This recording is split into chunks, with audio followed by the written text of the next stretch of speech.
We're gonna test fire some Hornady TAP. This is the 40 S&W 155 grain Hornady TAP defensive hollow point.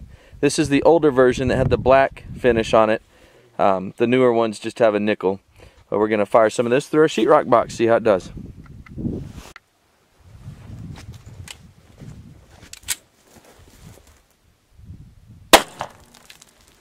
That went all the way through. Yep, I got spotted. Safe.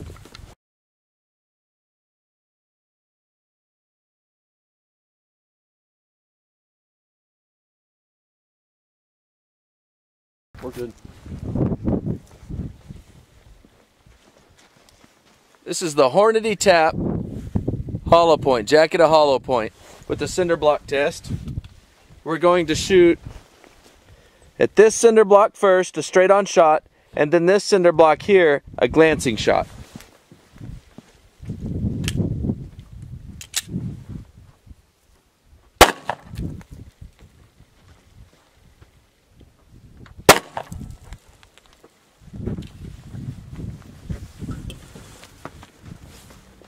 Okay, so we just fired the 40 caliber Hornady TAP at the cinder block. Hit a little toward the center support, but it was a good enough hit that it should have gone through. It did not penetrate the block. In fact, it ricocheted back. We recovered the jacket and the lead as they separated back here. Most definitely there's another piece of lead back there because the shooter was struck in the face slightly with some debris from this, possibly from the cinder block, but most likely from the bullet itself, as this was found about 10 feet past the shooter. Shooter was only about 10 feet back from the brick, so kind of a note to self there. That's why we have frangible now.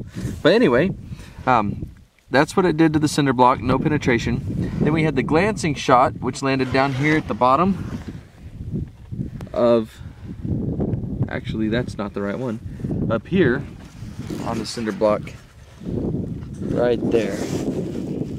That's where the hollow point struck, again Hornady TAP, and then ricocheted over there, and you can see the pattern that it made in the paper. Very clearly, pieces of the slug did go through here. We have two holes, pretty good holes in the paper. The cardboard tells a slightly different story, that it's a little bit smaller hole in the cardboard. But we do have penetration of the slug and jacket coming through there. We can't find them in the backstop either. We did have holes in some other material on the backstop, but we're unable to recover those pieces at this time. But that's what we expected from a hollow point, as opposed to frangible ammunition. Okay, we are going to test the Hornady TAP ammunition, 40 S&W, 155 grain. And we are shooting, well, if you want to see it, looks like that right there. This is the older TAP. We're going to be shooting at, where's my finger? Those are pork ribs lashed to a cantaloupe. Then we have a pork shoulder steak, and then we have 2 liters of water bottles. And here we go. You can lash something. That's just went through. Went through. And I don't think that one went through.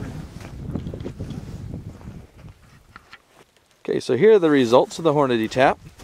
On the ribs to cantaloupe, we have a nice clean entrance, and it stayed put during the shot. But you can see on the back side what it did to the cantaloupe.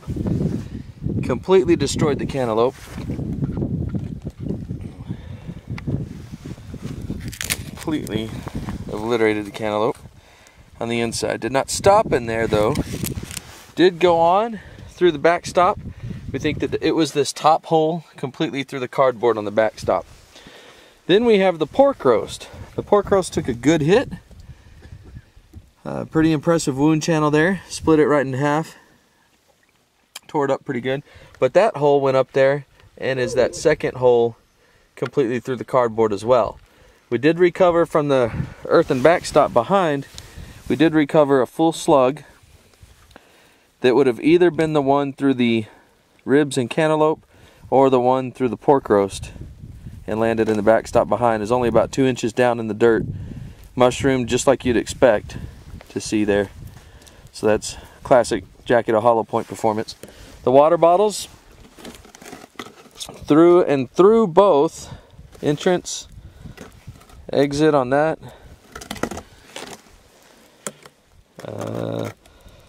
Hard to tell. I guess that's entrance probably. Second bottle. And then exit, split that open. What's interesting is that we found lying on the table just behind the water jugs, we did find the lead portion of that bullet. Mushroom like you'd expect. The jacket fragmented. There's a piece of the jacket that was also on the table. This was just laying 16 inches or so behind the bottle, maybe not even that, just lying on the table behind the bottle with no full penetration behind the water jugs. There was no penetration to the paper backing behind the water jugs. So we got penetration from the meats, but not from the water.